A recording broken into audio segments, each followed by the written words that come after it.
Só achou preso no banheiro. Me atira de volta de novo que eu vou experimentar. Não mexe no trinco. Dá pra te parar um pouquinho, não? Deixa ele preso, semana que vem ele vai embora. Eu vou não queira ele. Não, eu que botei.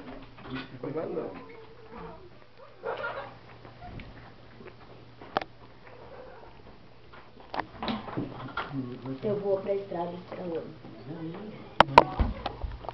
Cláudia, não gostaria agora tirar. Sei agora.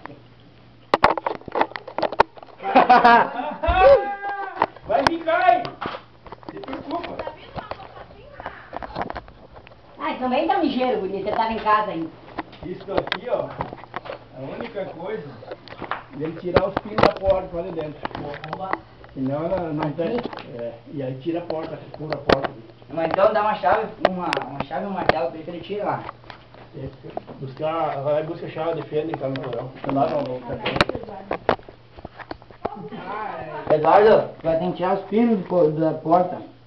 Não vai cair daí. A chave de fenda tem que mandar uma muleta lá. Pode puxar o martelo pra junto. Não, ninguém tá louco, deixa eu tentar. Mas não quer dizer que fica. Não, essa não cabe. Essa aqui. Deixa eu ver se tem. Leni, traz a escada lá. Traz a escada.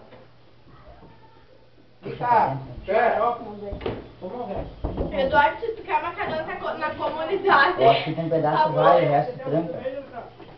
Eu vou esperar meu rolar fora.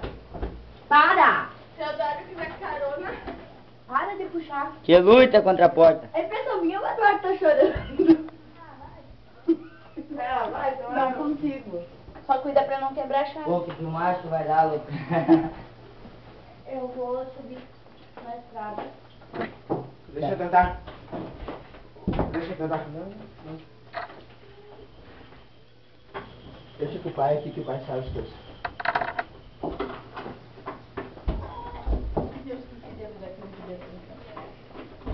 E eu fechei. Vai, Toshio, sai daí.